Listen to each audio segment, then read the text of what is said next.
Hello and welcome back to the channel. This week is going to be a supersized one, as we look at this, the latest in the LR series from Fenix, the LR40R v2.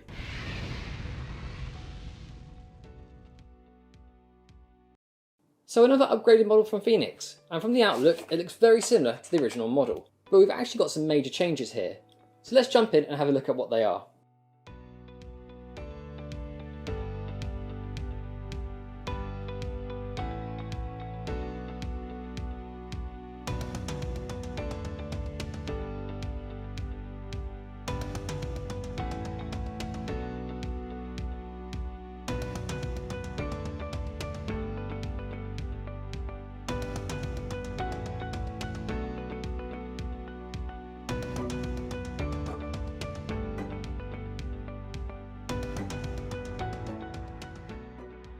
So like the V1, we have a similar chassis to the torch. We have this chunky texture black surface around the body that allows you to grip the torch easier.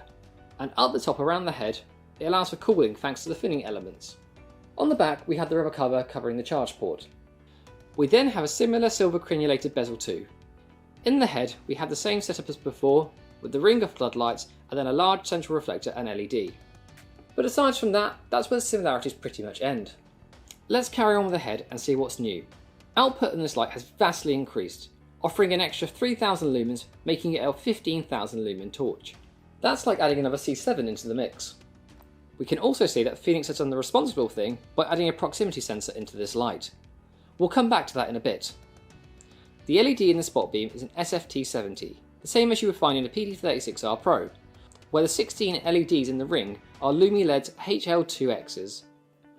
On the back we have the said charge port and the rubber cover.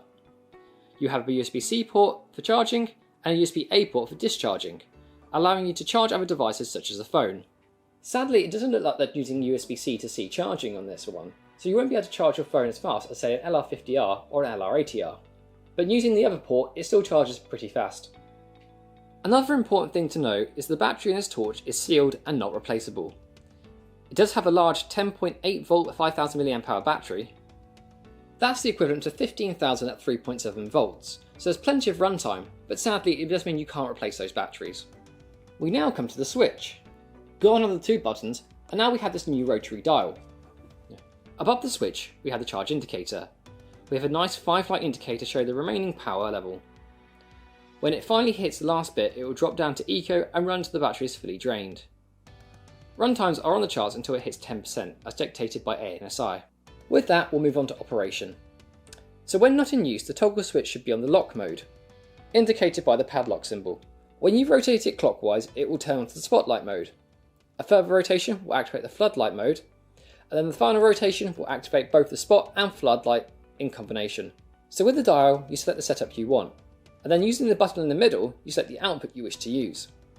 Starting with the spotlight mode, the outputs are Eco 10 lumens, Low 500, Medium 1500 and High 3000. Floodlight we see Eco 100, Low 1000, Medium 3000, High 8000 and Turbo 12,000.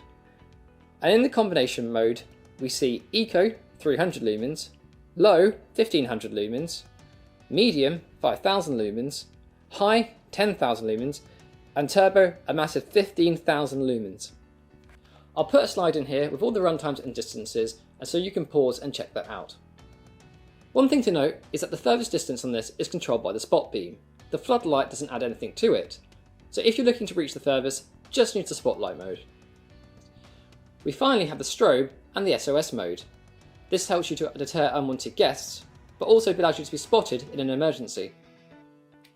This is activated when the light is switched on in any mode, and you just simply hold the button down until it enters the flashing modes.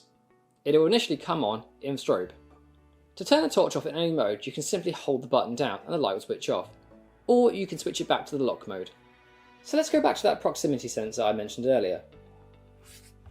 This is a safety feature, meaning if it's too near to something or placed face down, it will step down to the lowest output.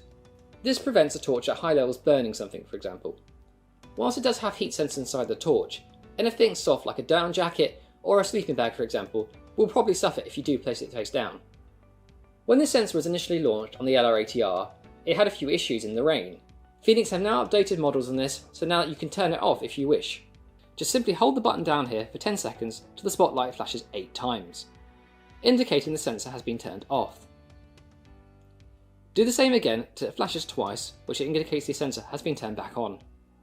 We would recommend, when not using it, to leave it on. So that's a look at the operation of this light. So let's move on to dimensions next. The Fenix LR40R v2 is 175mm long, with a head diameter of 82mm and a body diameter of 55mm. Weight-wise, we are looking at 842.5 grams. In the box we get the torch, the USB A to C cable, a lanyard, the holster, and then the warranty card and user manual. So down in the workshop, I don't think this will really show off the impressive range and power of this light. But once the days aren't so long here, we'll go out and make a video of this in full use. But here are the different beam profiles and outputs.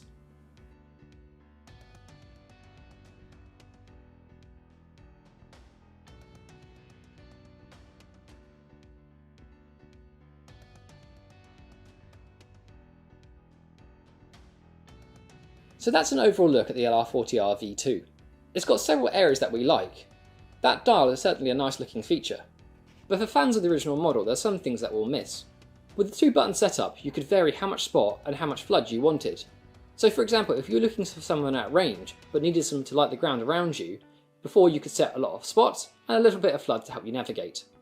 Now your options are only spot only, or spot and flood only, and if you're trying to reach out for the far distance, you're going to have the full floodlight on as well.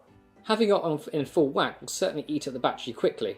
We also haven't got that 1000 lumen spotlight mode which we had before. This was the perfect balance of light and runtime, and it wouldn't be affected by the downside of heating. We still have a 1500 lumen mode which will reach out certainly further, but does eat more into the runtime, and the lower level doesn't reach out as far. We also lose the ability to swap out the batteries and replace them with say 18650s for example. It stops you elongating those runtimes and means that you're only limited to what the torch has got. Fenix though have built this with a high amount of power there, so you shouldn't need to replace the batteries unless you're going for a long period of time. Although we have those little caveats, this torch is more than able to handle the situations that it's designed for search and rescue, as it's so powerful in the output and also relatively lightweight to carry. So we'll wrap that one up here. Let me know if you've got any thoughts on this torch and put them in the comments if you have. Don't forget to like and subscribe to the channel, and we'll see you again next time.